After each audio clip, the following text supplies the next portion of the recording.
still just gets me each and every time, and I know a lot of people feel that way as well. So I'm gonna let Chris take over, because hopefully she's not crying, and Yeah, let of her gather some some of the questions out of the chat box, Chris. course. Um, I'll just go backwards. No, I was crying too. I'm sorry. Uh, Ashley, have you considered a follow-up documentary to the documentary? You know, we at this point we haven't considered it fully. I mean, it's interesting. We could have kept going with Wild Beauty, and we actually talked about that back in 2021. We finally decided it was time where we needed to start editing, and we really needed to get it out there into the world for wild horses, and for just because obviously this issue is just in many ways so stagnant and continuing to become just, things are getting worse and worse for the horses. So it's been interesting to see different things unfold and what the power of the film has done, both in the classroom as well as we've been to Congress now 4 or 5 times in the past 3 years doing events for members of Congress and staff and the press. And it's when we've added numerous co-sponsors to the bill. A lot of people I'm sure are familiar with the Wild Horse and Burro Protection Act. And so perhaps there will be at some point, but we need more change to really, I think, honor or inspire another movie. But we're continuing to film events along the way, so perhaps that's the right answer for now. Kristen wants to know, how long did it take you to film? We cobbled together Wild Beauty on and off while we could. We basically raised money and went out and filmed when we were able to get a camera and our crew. So we, from conception to completion, it was about 5 years in total to create the film. And that was, again, on and off, and trying to target major events like what happened to the Anarchy, and the just certain roundups and certain key moments. Um, can you send this film, then I can send it to President Trump? The film is widely available, and like she said, they've done several congressional watch parties, invited members of Congress to see them. Um, how can we get the public to care more? I feel a lot of this country won't care about wild animals and instead focus on people-oriented issues. It's the question we talk about that a lot, and it was when I I'm seeing some familiar faces on the chat, which is amazing. When I grew up with horses as a kid, and I didn't know anything about, I knew that we had wild horses in our country, kind of, but it wasn't until 2018 when I was brought aboard, no, 2017 when I was starting to write Black Beauty, that in trying to mirror Anna Sewell's messages for that film, that I started researching issues horses were facing today. And that's when I came across the plight of wild horses. I was in my late 20s at the time, and I think the biggest issue is just people don't know. And that's why, as we were starting to gather some footage for Black Beauty after filming our first roundup, and that was Triple B in 2019. That was the first roundup we physically went and we filmed. And it was just this shock of, most of the videos online just don't do this justice. How in the world do people not know? And that's been such a beautiful thing that we've experienced when people do see Wild Beauty, and whether it's a watch party or it's in a theater, and people come out of the experience angry and sometimes crying, but passionate. And I think that the emotions that you're able to stir by telling these stories, and I'm sure more people will continue telling the story of wild horses, and more films will evolve. And I just started working on a children's book about wild horses that I hope will continue to incite the younger generation to care. But I mean, we're more powerful in numbers. And even it's been so interesting going around the country screening Wild Beauty and trying to crack some of the other equestrian communities. We screened it at the World Equestrian Center in Ocala about a year ago. And so many of those equestrians, the show jumpers, and they didn't know that this was happening. And so I think it's a matter of education, and every single voice can create a ripple effect. And so spreading the word and sharing the film and sharing information, and some of these great organizations like Cloud, and but we really need a bigger megaphone, all of us, to keep trying to change this. I have a question for you, and this is something I'm wondering if maybe you could help with. I was lobbying Congress earlier this year, and when I was asking one of the congressional staffers, how do we get different members of Congress attention? She said, send them videos of the roundup. She goes, that's how I got hooked. She said, somebody had sent one and I happened to look at it and I was appalled that this was happening. Do you have shortened videos, just a couple minutes that we could share and send to Congress and say, hey, this is what's happening to try to raise awareness? 1000%. At the end of this, I'll pop the video in the chat. So last year, it's so interesting because obviously I'm in the entertainment space. When we released the film, I wrote, I don't even know how many letters, probably close to 100 to different celebrities trying to get people to care and to speak out. And, and there's so many reasons why that's hard, but something beautiful and organic happened. Diane Lane saw the film a couple of months ago and she reached out and she said, this is horrifying. How can I help? And so through her and some of her congressional contacts, we ended up going back to DC and we did a screening within the Capitol. And that was in April of last year. And we ended up cutting a video that I'm happy to share with everyone that was specifically this shortened version for members of Congress and staff to get a really immediate look at what's going on and to understand the issue in kind of a bite-sized 4.5 minute clip. And we were passing out postcards when we lobbied on the Hill that week with QR codes, just, little tiny fact sheets with a beautiful image. And then on the back, a helicopter and just some of the, the bullet points of the truth with a QR to scan that and to watch that video. But absolutely, that's something we can share with everyone to send around. If you can you send it to us and then we can kind of add it to the site, like, by Sure. your name and as like, handouts and just further Certainly. stuff for the video. And just Sure. so people know, and I know like we all get caught in our little worlds of where we're advocating, but a lot of people are saying, can you call this person, that person, this person? Ashley is done a ton of work on this and she continues to lobby Congress. She's gotten youth involved. She's gotten, like she said, celebrities involved. So people want to know how do we get this film out? Because I know when Heather and I talked about this, I said, we should do a Wild Beauty watch party. She was like, you really think there's people who haven't seen it?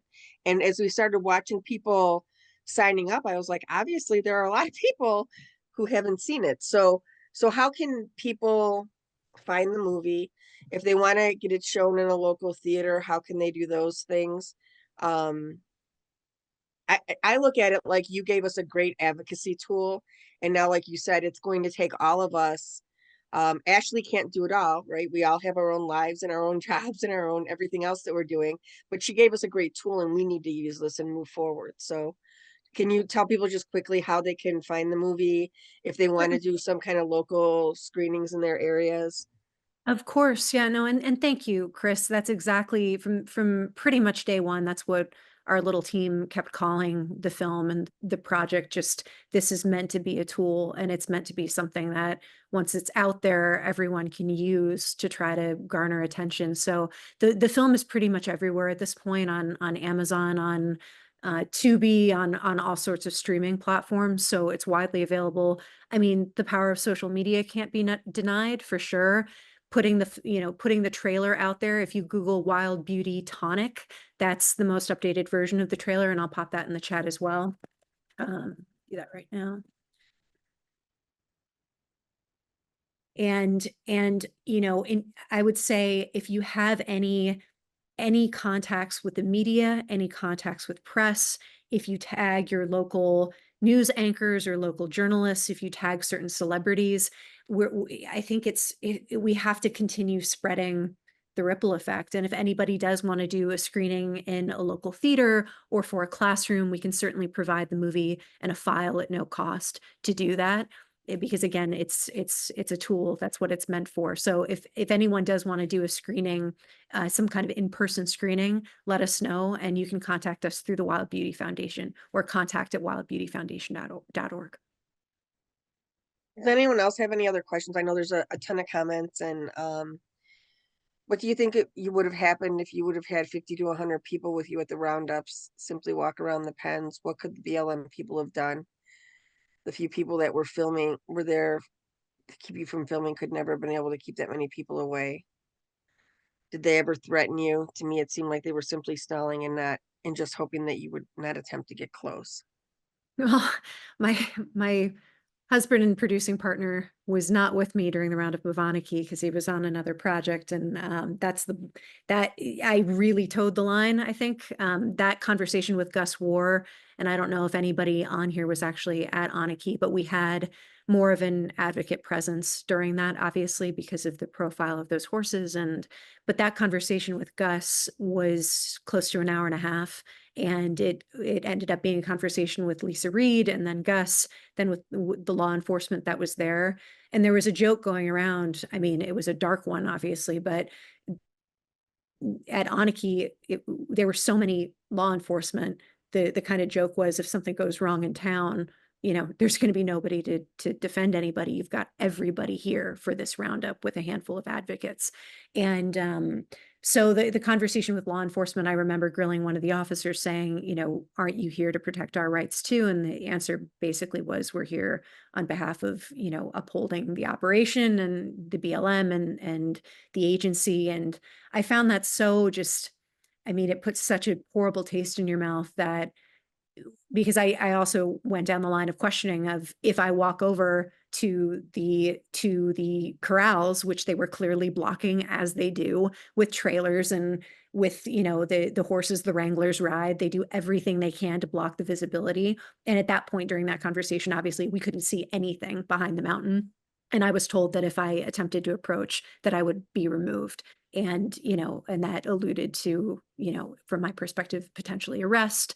And so we ended up, as you saw, we ended up getting a little bit closer after that argument, that conversation concluded, but it certainly wasn't, I mean, had we been on the other side of the mountain from a similar distance with the lens that we were on, we would have been able to see so much more. So yeah, but I mean, I think it's a matter of just what is the value in potentially getting arrested versus being able to continue coming back. And it's a conversation I had with my partner numerous times of how far do we go while preserving our journalistic, the journalistic nature of this and the ability to keep going and keep coming back. And that came down to whether or not we would follow a truck across the border to Mexico as well. And that's where my husband actually drew the line in terms of personal safety with me, and not going that far. So, but we've talked about, people have asked about why, could we fly drones during a roundup? And I mean, all of that is just due to airspace regulations and things, that it would be that's just not something we were able to do. But I feel like we were able to capture a lot at the roundups that we were able to document. I think people don't understand either, and I know that you showed it a little bit in the film, but all of the BLM agents, the majority of them are armed. I mean, it's a very, very big intimidation factors. And I know we have the same things even in the National Park Service. Yeah, It seems like whenever we have a meeting, there's a member of law enforcement nearby, and it's known. I mean, it's not like 30 people can rush the BLM. I mean, they're armed and they're going to do whatever they have to do their job. So, um, certainly. yeah, most people are just talking about, just commenting. The big thing, yeah, like someone said, read more and get more educated. That's why we're doing this weekend. This was supposed to be 4 days. It turned into 5 days. We Yes. have so many people that are coming together just to try to educate advocates on different aspects of it. And so, yes, being educated is really a big thing and really a key. The Couture family, I don't know if you know, did the roundup of the wild horses in Theodore Roosevelt National Park in October. So I was very shocked that they're even making their way here. So, um, I wanted to be I want to be a sponsored writer to Wild Beauty. You don't need to pay me. How can I be a sponsored writer for you? This is a picture of my BLM Roan Paint Mustang. Her name's Mixie, and she's from the Cedar Mountains in Utah. Oh, that's amazing. I would say put a logo on anything that just says I stand with wild horses. Right. That's the messaging that we're trying to put out there, and then just go, spread the word. I think that's the best possible messaging for the issue for the horses, and just trying to use your platform, connecting with a lot of other people in the world to know and to care. Because again, I just feel like even a lot of horse people don't know that this is happening. But thank you very much. That's very kind, Angela. Can you talk a little bit about too, I know that you talk to Congress quite a bit, and I'm sure that's not something that just happened instantaneously. So how important has that been in your advocacy, and what kind of tips or pointers can you give people on just those relationships with their state and federal legislators? Sure. I mean, it certainly took time to grow. At the outset, we were the new folks on the block, so to speak, and thankfully with the platform that I do have with film, once you're able to kind of get people to pay attention to your emails a little bit, if you've got just with our background in entertainment and what we had been fortunate to do with Black Beauty, tying that to this is message driven, this is the next film, Wild Beauty, we were able to open up some doors. So it's, everybody's got their individual skill set. And you touched on that a moment ago about just each of us doing our own thing and using what we can to try to move this forward together. And so, but those relationships took years to foster. But now, even last year, it was beautiful. We were able to, we brought in a group of not only Diane Lane, but Dewey Bunnell, who is the lead singer from Horse from America. He wrote Horse with No Name and is continuing to perform it. He and his wife came to DC at the same time, and we had a group of maybe 12 people in Congresswoman Titus's office going through just a bunch of ideas. And that included a 16-year-old advocate that's been my mentee for the past 4 or 5 years, who came aboard just the issue because she heard a talk that I was giving. And so we had this brilliant young mind in a meeting like that. And then we had Eric Molvar from Western Watersheds. I know he's speaking during the summit as well. He's probably the most intelligent, hard-hitting person about he's just we're so fortunate to have him as an ally. And he was in that meeting. And one of the things that I've noticed over the years, and I love working with kids, and I do that in my professional career. I love comparing and contrasting our work on Black Beauty with Wild Beauty, and how a narrative story can can inspire doing more and eliciting a truth in the world. And in working with kids and doing a lot of talks in classrooms and at schools, we started a letter writing campaign, and it actually started in 2021 surrounding the Roundup of Anarchy, because I think a lot of people thought we'd be able to get that one stopped. And obviously that didn't happen. But we started our I Stand with Wild Horses campaign at that point to raise awareness for the Anarchy. And it's been unbelievable how I Stand with Wild Horses is now being used throughout the wild horse community in matters that have nothing to do with us or our foundation, but it spread like wildfire.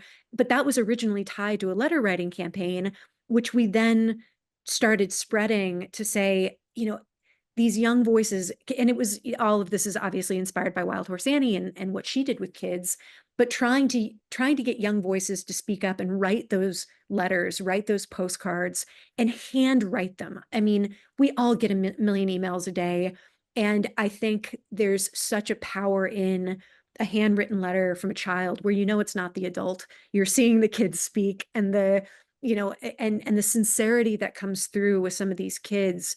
Just by way of example, we ended up right before we went to DC this past April with Diane Lane.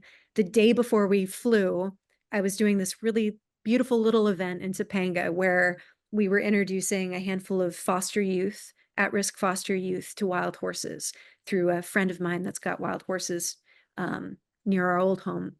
And we brought those young people to that ranch. And when they arrived on the property, I mean, even their physicality, they were having a hard time, speaking, and even just one young man's shoulders were so hunched. It was so beautiful. After we had a half day with these kids and the horses, and after they got to talk about what wild horses has been through, losing their families and their homes, and the identification that came from that. And then they met these horses and spent some time, and some of them had never touched a horse before. And, you're touching a muzzle for the first time, and the horses were incredible. And by the end of that day, they were, I mean, the brightness in their eyes, the change in physicality, it was just, I mean, a night and day difference in the spirit of these kids. And so at the end, I asked anybody who's comfortable or who wants to stand with the horses, would you join our letter writing campaign? And I had just met Congressman, at the time, Congressman Schiff, a few days prior. And I grabbed him for 60 seconds and I told him about Wild Beauty and I told him about Titus's helicopter bill. And we chatted briefly, but I had all of those young people write specifically to him. And there was some of the letters just would have made you weep, and I did. But there was one letter that stood out, and this brave young woman compared the loss of her mother and her journey as a foster child to one of the horses that she met that day. And it was just on a postcard this big. And so we flew to DC. We had our event. We did our days walking the halls, and I wasn't able to get a meeting in person, but I walked into his office and I said, I just met the congressman. I've got a stack of postcards from children. We talked about the Wild Horse and Road Protection Act. And I said, if he reads just one, please read the one at the top. And the member of his staff that collected the letters clearly resonated. And he signed on to that. He signed on as a co-sponsor a few days later. And I thought, and that's just one example of so many instances where children and young voices cut through in a completely different way. And that's one of the ways I think we all need to, as adults, we need to think about how we lean into that and how we inspire on a broader scale this younger generation that, there's so many different things that are pinging them all the time, but take a moment to look at our wild world, take a moment to go outside and be inspired by some of these things, because it can change your life and your perspective and stand with something. And so many young people want to use their voices for something. And so that's where I want to continue focusing my attention, is trying to get this next generation to care and to try to move these mountains through their advocacy. And I think that what you said too about getting the congressman to sign on, that's something that was talked about today too in a couple of the different talks, like what can I do in the Midwest or what can I do on the East Coast where, I'm not in an area. How do I get my congressmen, my legislators involved? And that's one way, is to get them to sign on to different pieces of legislation. I think that that's great too. Um, People are asking about, can we get groups together for roundups? We have somebody that's going to talk during the summit this weekend about roundups. Do you have any, I don't know if you have any postcards, stickers, things like that you hand out to or can send, or if they can order anything on your website? People are asking that kind of stuff.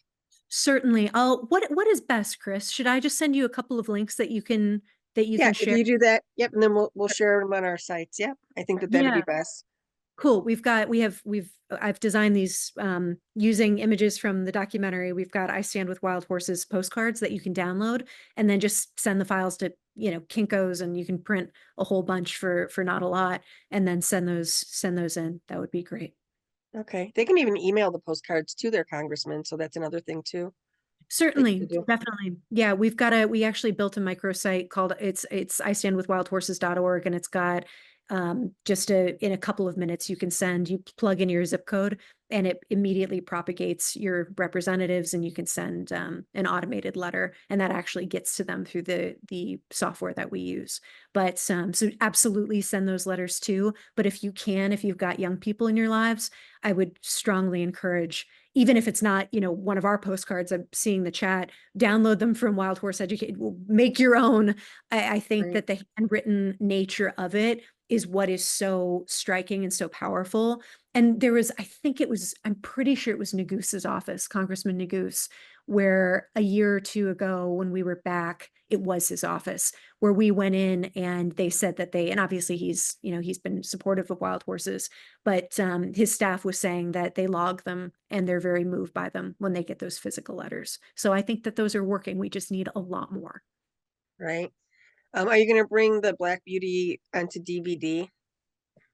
So, Black Beauty or Wild Beauty? With Black Beauty, that film, unfortunately, Disney, for tax purposes, cut 70 of their titles, and for some reason, Black Beauty was one of them. And I really hope that they end up rectifying that. But so Black Beauty, unfortunately, is not on DVD, but Wild Beauty is, and that's, I think Amazon has some DVDs of the film. So that's another way that you guys can get the movie. So Yeah. Um, so we will, Ashley's going to send us a bunch of links for videos, for downloadable postcards and different things that you guys can use. And even if you have your fact sheets and stuff that you were passing around in Congress, if you feel like that would help, and anything that you have, and we'll just put it up on our site, and let people, get that information and use it in whatever way they can. I know Ashley is also now fighting fire in California, so we don't want to keep her too much longer. We appreciate your time, and when we truly appreciate everything that you've done in the movie. Like I said, is really a great tool that everybody should be using. So, Thank- Black Beauty is not on DVD, but Wild Beauty is. So the movie that we just watched, you can get it on Amazon, she said.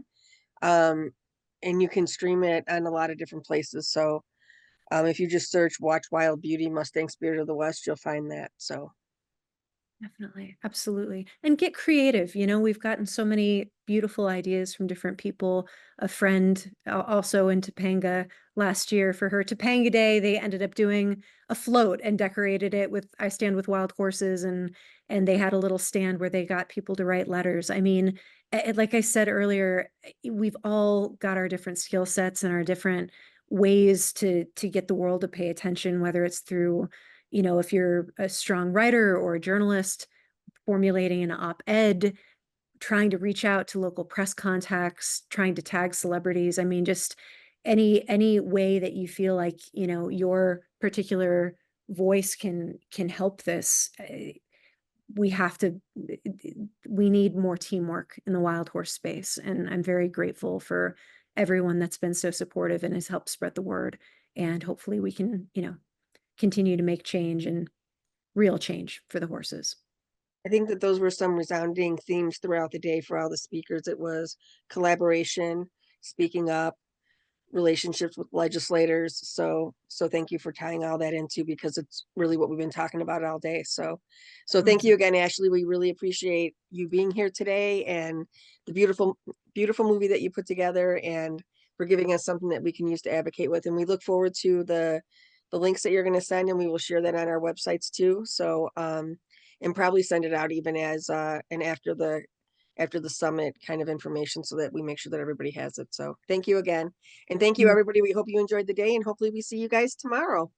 Thank you for the evening. And Chris, Heather, thank you so much for everything that you're doing and continue to do. You guys are forces of nature, and I'm so appreciative that you've spent the amount of time that goes into putting something like this together is astronomical. So thank you, thank you, thank you.